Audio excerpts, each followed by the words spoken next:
Welcome to the Knowledge Boy Chronicles. I'm Dean Warrington, and in this podcast we dive into the journeys, techniques and experiences behind studying the knowledge of London. And in today's episode we have Rhys Williams, and before we get started, please make sure you like, subscribe and follow the channel so you don't miss any future episodes.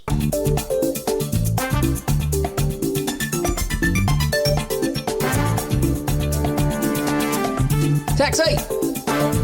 So today we're here, another Knowledge Boy Chronicle with the grandest Mr. Rhys Williams. Yep. Rhys, you've got some stories to tell. You've started the knowledge. First of all, let's establish what made you decide to do the knowledge. Well, so first I saw of taxi drivers really at work was that Tom the Taxi Driver on YouTube.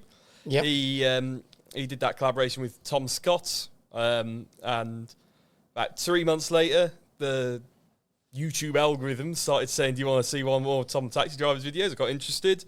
I think he talked about Whizzan at one of those videos. And so I thought, well, I'll have a go. I went out to Manor House Station, had a go. I thought this is quite enjoyable. And basically just kept going since. So yeah, your story is a little bit different to everybody else.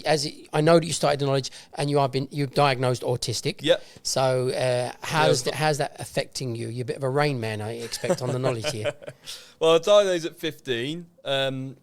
It really affected. It was really affecting how I was doing at university, because I'm doing university at the same time, yep. And that was making university really difficult. I didn't want to do it anymore. That's why I started the knowledge. Affecting me on the knowledge. I mean, because honestly, I get this question a lot. How does it affect you, and how is it different to how a normal, neurotypical person would react? I can't answer that. I don't know what a neurotypical person's experience is like. So. That's actually a really difficult question to answer.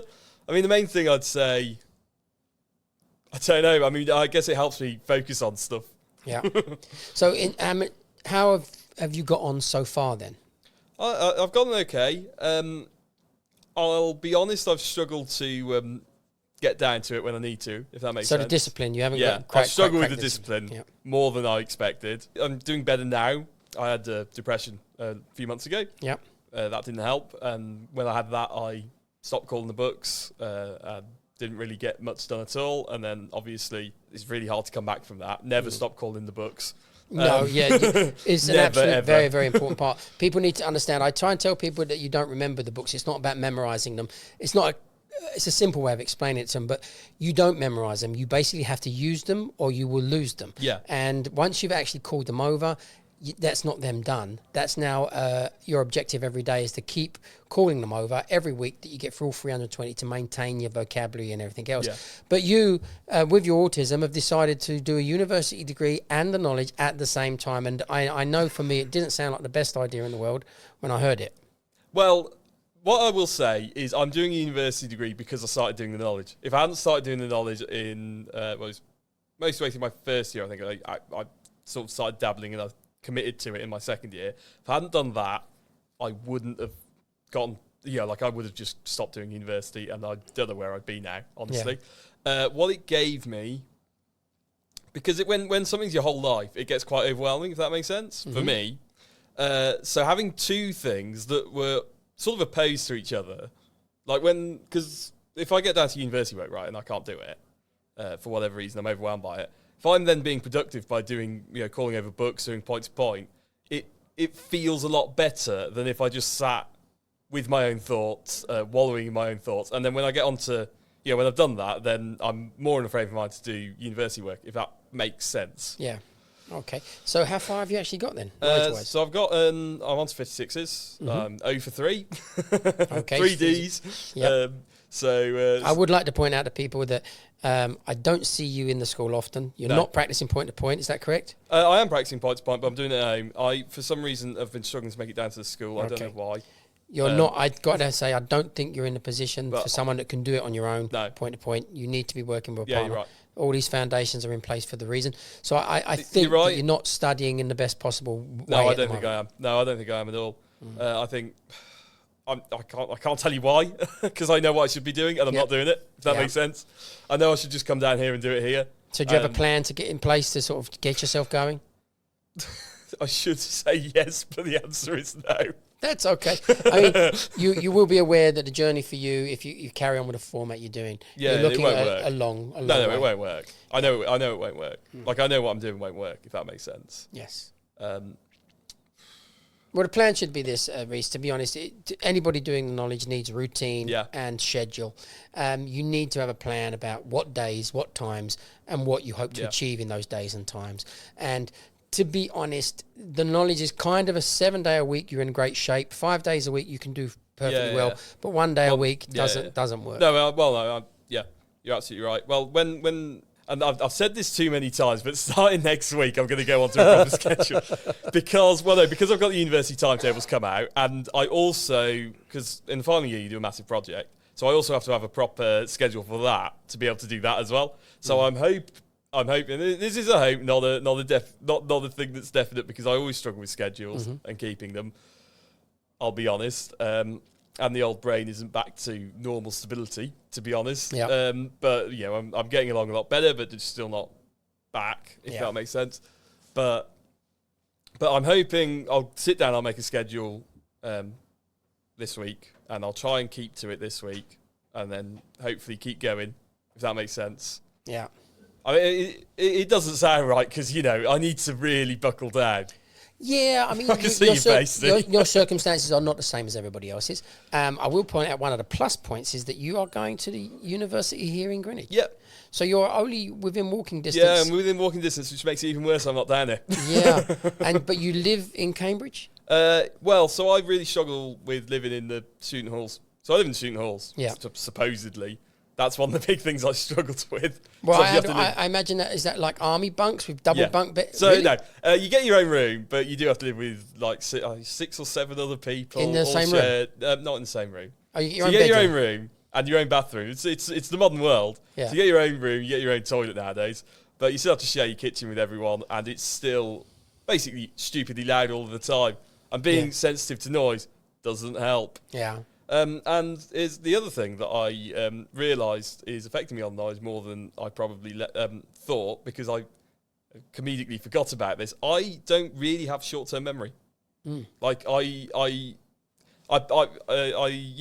basically have a combination of working memory and long-term memory that sort of makes up for it. Yes. So there's a compromise there along. So there's a bit of compromise there.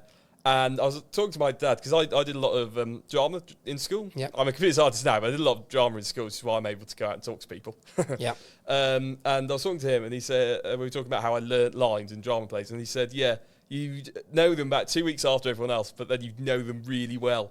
And I'm going to say it's probably going to be something like that, and there'll be a day, and I was talking to him, and he said there'll be a day when you just know it, if you know what I mean. What's demoralising for me is obviously getting to that point with something, with as much information as there is on the knowledge, will take a really long time. And once I get to that point, but that's demoralising. It makes me lose faith that I can do it, which, isn't right. Your road is very unique. The way you're going to approach this is very unique. And to be honest with you, I think you're doing it all your own way. Yeah, which is probably not right. No. To listen to you.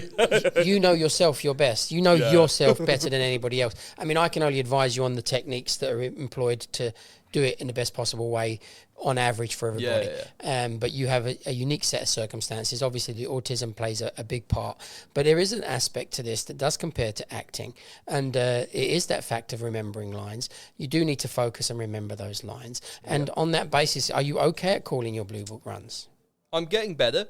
So I got them, and then obviously I lost them, and I've got them back, but I've still got.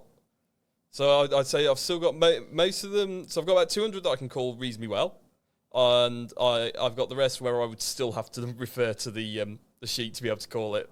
Yeah. Without mistake, which is not good. If you know what I mean. Yeah. So yeah, I've still got, I think, 130 maybe in the bad category. Okay. There's quite a few, and I just want to point out to people that are watching, certainly there's people that are going to study or thinking of studying or studying with different techniques, to say that you're on 56s and you've had 3Ds, but the Blue Book runs are not solid, and this will be one of the things that's making that fall apart. Yeah. The language that we speak is all from that foundation of the Blue Books. So when people are not calling Blue Book very well, they have an appearance. They're not only trying to calculate a route, they're having to try to remember the sequence of roads that are in the patterns that we've learned.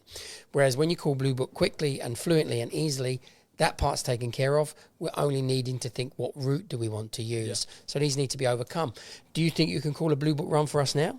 Well, I can call the first one. Okay, we'll have the first one. I can call Manor Station to Gibson Square very well. Which is, of course, leave on the left Green Lanes, right Highbury New Park, plough around leave by Highbury New Park, right Highbury New Park, left Highbury Grove, right St Paul's Road, left and right Highbury Corner, left Upper Street, right Barnsley Street, left Middle Square, forward Middle Place, forwards into Gibson Square. So and that's how well I want to be able to call the other ones. And that tells me I can do it, if you know what I mean. I dropped Stockwell Station in the appearance, and Mr. Thomas was like, "Do you not know where Stockwell Station is?" I said, "Is that on Braganza Street?" So he said, "No." And so he let me run from Kennington Station. Dropped a point I should not have. Dropping points, we all do it. We all make mistakes with things, and we all make confusions with places that we think are connected. So Stockwell Station and Kennington Station, I can see the possible They're on the same reason line, for the confusion. But let's see. So I'm just going to pick a Blue Book run for you at random. Yep. And we'll see how we get on. How about the Ritz Hotel?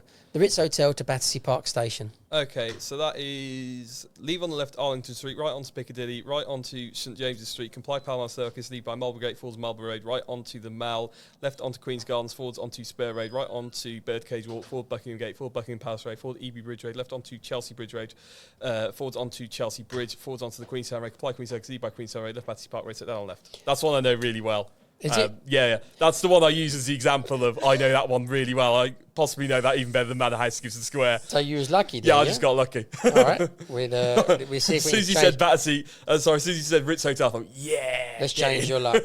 Let's change my luck. Two you called them very well, and that sort of shows the standard that you can be and the level you can be at. The run I'm going to ask you now is pretty much considered to be the hardest run in all the Blue Books, which is run number 80, which is Littleton Road to Haringey Green Lane Station. So how about that one? I know it's leave by Alma Road, and then it's left onto Elmer Parade, left onto Great North. No, that's not right, is it? No, it's not the right run. That's not the right one at all. It just does a right into Archway Road. Yeah, right.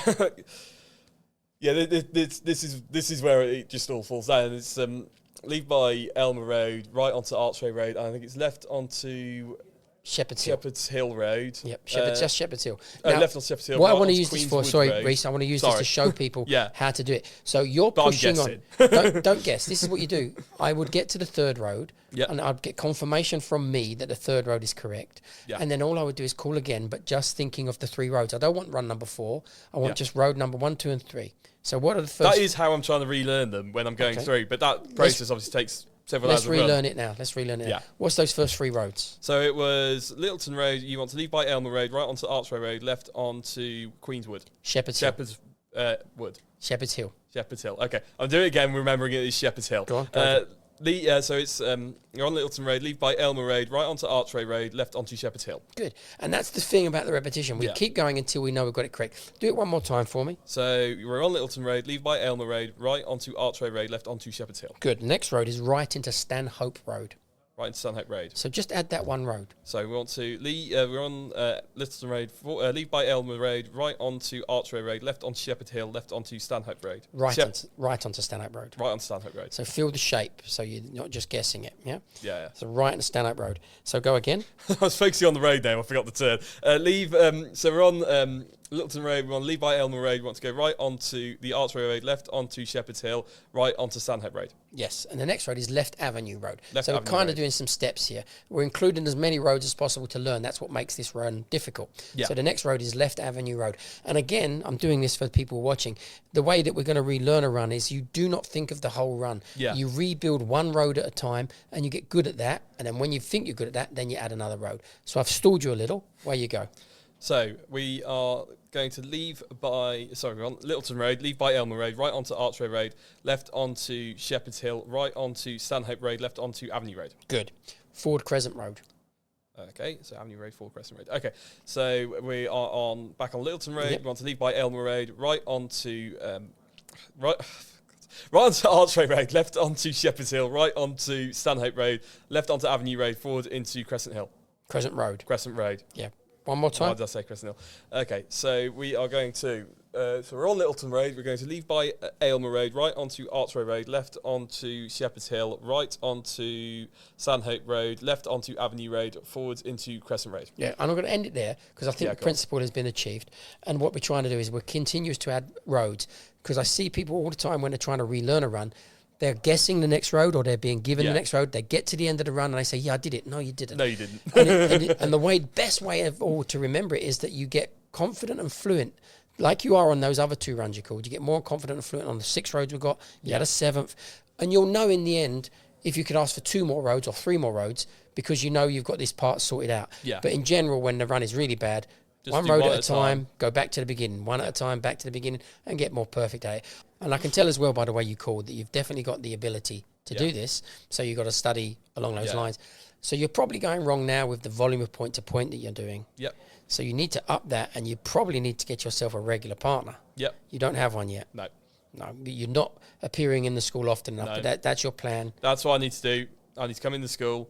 Unfortunately, I have to go home tomorrow to get my bicycle sorted out, because the bicycle's broken down. But after that, next week, once I'm back at university, I'll be back in London all the time. That makes sense. What are you studying at university? Computer science. Computer science. Is the computer sciences one of those industries that's going to be overcome by artificial intelligence? So AI is both brilliant and rubbish. I'm going to be honest. Basically, they've come up with an algorithm with a better time complexity than the algorithm they had before, and they've decided to use it for this generative, or what we would call generative AI, which is your ChatGPT and all that. It's good. It solves a problem that we couldn't solve before, but it's not going to get any better because it's an algorithm. We know how good it is. The only way you can make it ever so slightly better by throwing a load of computing power at it, but that's it. We might be able to do wonderful things with this that we haven't managed to do. So I was listening to earlier today, I was listening to a podcast with a doctor, and they were talking about you can make this medical large language model that focuses on medical science, and that it might be really good. And those wonderful things may not exist yet, but in general, we're at the point where we know what it can do, if that makes sense. Oh, I can see it. And we just got to do it. Yeah, I can see it already replacing the GP. Yeah. Because it has a broader knowledge than anybody can cope with. So you can ask it and tell it your symptoms, and it can come back with some very decent answers. Yeah, doesn't Google make a model called a Gemini model that's... I don't know. I would expect it to be... called Gemini Medical or something. Yeah. And sort of, NHS 111, if you ring them up, quite often you can have to wait, and a model like this would mean you wouldn't have to wait. I don't think it would fully replace your GP because there's a lot of things. So basically, a computer can only learn what you tell it, whereas a person can sit in front of you and can learn what you're not telling them, if you know what I mean. True, but if that AI is referencing 1 billion books that a doctor can't reference within seconds and different scenarios... No, it's pretty cool. But it will make GPs work much more efficient, and it will make them probably be able to see more people, because especially like a lot of GPs' work, as I understand it, is writing notes and filing reports and stuff. And if it helps that back end, then they can just see more people. It's what they signed up to do anyway, isn't it? Yeah, and plus there's probably a lot of people who don't really need to see the doctor. They could have just typed in and got some idea of what's going on, and then thought, okay, best thing to do is just stay at home at the moment or stay in bed. You can screen those people out quite easily with an AI. But then, you can also miss vulnerable people who don't want to open up about whatever problem they've got. Yeah. So, there's pros and cons. But, any technology has pros and cons. It's how you use it. When you, what's your plan when you finish the knowledge? How do you see this job going for you? I don't know. When I originally started, my idea was, when I came out of university, I wanted to go and try and do... So in computer science, you do a lot of contract work, which is sort of on and off, and you can't really, do it as a consistent job. And you'd also need to go for interviews, I imagine, and apply for those jobs. So you ain't necessarily going to get those jobs unless you're chosen. Yeah. And they're not... My brain's stalling today. They're not secure income, if you know what I mean. Whereas obviously, if you can drive a cab, you can live on a cab driver's lifestyle, and then these contract jobs, because they usually pay above what you'd get if you went and just worked for Google for 20 years. Then you get savings, you go on nice holidays and stuff. But now I think I want to do a doctorate in London. How about you finish one of these But things I want to first? finish one of these things before doing another one. Yeah, no, you've got a point there. But my dad's also got a point that he's paying for all this knowledge nonsense, and if you go do a doctorate, they'll give you 30 grand a year. Who gets the 30 grand? Me. So you get paid to do the doctorate? Yeah, paid to do a doctorate, yeah, with a stipend. So it's tax-free as well. Okay. Tax-free So stipend's brilliant. maybe he's got a point there. Maybe he's got a point, yeah. I don't know. Well, you got a lot of things on your plate. I've got a lot of things to sort through because I like my mum always says, I don't know what I want to do when I grow up. No, none of us do. We all jump from one thing to the next. But I'm going to be brutally honest. Unless you start doing point to point on a regular basis, you're not going to make much progress. I try and get through the 56s every day. Yeah, you're doing it alone. But I'm doing it alone. That is a great detrimental to the way that you're going to learn. You need to be getting the feedback from people. And when you say all the 56s, I would imagine that's just not really enough volume of questions. No, it's not. So you know what you've got to change. So because I'm not good on the books, then I'm doing the point to point quite slowly. So by the time I've gotten through the 56s, generally it's already been like 3 or 4 hours of trying to work through that. It takes me so long to get through them. I can't do them back to back because I need to give my brain a rest because I'm trying to learn the roads as I'm doing it, which is not the right way of doing it. Obviously, because then I have to go off and have a cup of tea, and then it's been 3 or 4 hours, and I've actually got, either I want to call my points at some point. I mean, it does sound to me that you've got a lot on your plate. You do need to make some choices. You need to, I mean, I'm going to wish you the absolute best of luck with doing it, and I'm here to help you whenever you want that. You should be in the school more if you want to achieve it. You do need to get a partner. Choices. I mean, doing 2 things at once is never a good idea, but for your brain, maybe it works. It weirdly works for me. I don't know why. Let's see. I mean, at the moment, you need to do more point to point, and I hope you do. Rhys, it's been lovely speaking to you today. I hope that you make progress. Let's see you do more point to point. Yeah. And I'm sure people will be interested to hear your little story.